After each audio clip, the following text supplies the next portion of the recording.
आप देख रहे हैं अल्फा डिफेंस हिंदी में आपका स्वागत है।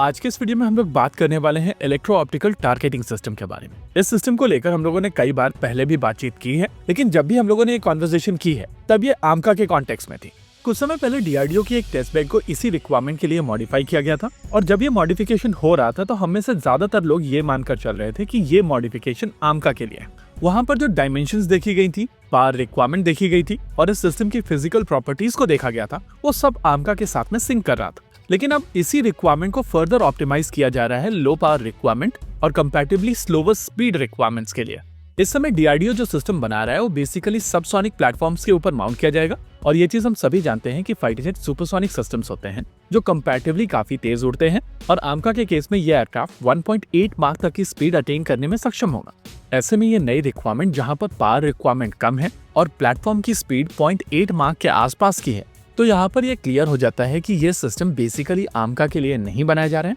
और केवल आमका ही नहीं, किसी भी फाइटर जेट टाइप के प्लेटफॉर्म के लिए ये सिस्टम यूज नहीं किया जा सकता है। यानी कि इन नटशेल आमका के लिए जो सिस्टम बनाया जा रहा है वो डिफरेंट है, और ये सिस्टम जिसको लेकर अभी नई रिक्वायरमेंट निकल कर आई है ये डिफरेंट है। ये नया सिस्टम बेसिकली यूएवीज के लिए बनाया जा रहा है, और आने वाले समय में जिस तरीके के स्टेल्थ यूसीएवीज भारतीय सेनाएं अपने बेड़े में शामिल करेंगी, वहां पर इस तरीके के प्लेटफॉर्म की आवश्यकता होगी। आपने आमतौर पर medium altitude long endurance drones के ऊपर एक गिम्बल देखा होगा, और इस गिम्बल के ऊपर एक high resolution electro optical system mount किया जाता है, जो प्रैक्टिकली इस medium altitude long endurance drone के लिए कैमरा का काम करता है, जो इंफ्रारेड सेगमेंट और डे टीवी के साथ साथ लेजर रेंज फाइंडिंग का काम भी कर सकता है। लेकिन अगर आप इस सिस्टम को ध्यान से ऑब्जर्व करेंगे तो आपको समझ में आएगा कि इसके सामने की तरफ ग्लास के बेसिस पर रिफ्लेक्टिव सर्फेसेस हैं, और आमतौर पर ये गोलाकार होते हैं, यानी कि स्पेरिकल होते हैं, जिस वजह से इनका रेडार सिग्नेचर बहुत बड़ा होता है। आने वाले प्लेटफॉर्म्स जैसे कि घातक यूसीएवी, कैट्स वॉरियर और स्विफ्ट जैसे प्लेटफॉर्म्स के ऊपर आप इस तरीके के सिस्टम्स को नहीं डाल सकते हैं,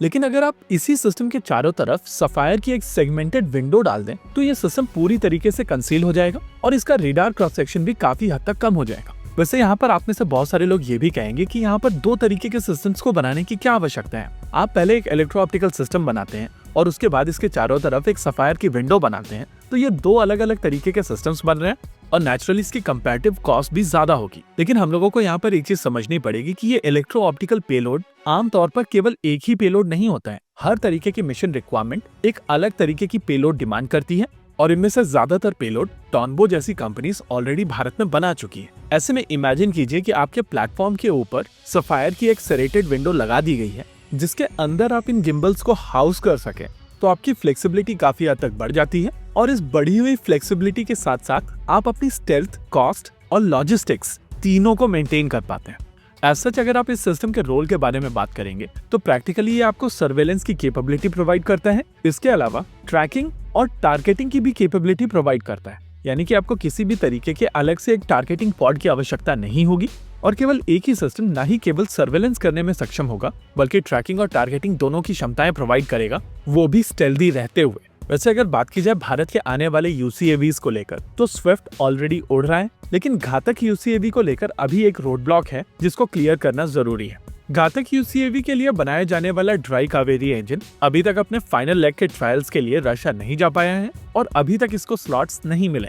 रही बात कैट्स वॉरियर की, तो ये सिस्टम तो रोल आउट हो चुका है, अब वेट हो रहा है इसकी फर्स्ट फ्लाइट को लेकर। यानी कि इस सेगमेंट में भारत ने काम तो किया है, लेकिन अभी रिजल्ट्स आने में समय लगेगा, और ये सेंसर्स जो इस समय बनाए जा रहे हैं वो प्रैक्टिकली स्टेपिंग स्टोन है एक्चुअल सिस्टम्स को लेकर। इसी के साथ आज के इस वीडियो में रखते हैं केवल इतना ही। वीडियो को अंत तक देखने के लिए धन्यवाद। देखते रहिए अल्फा डिफेंस। जय हिंद।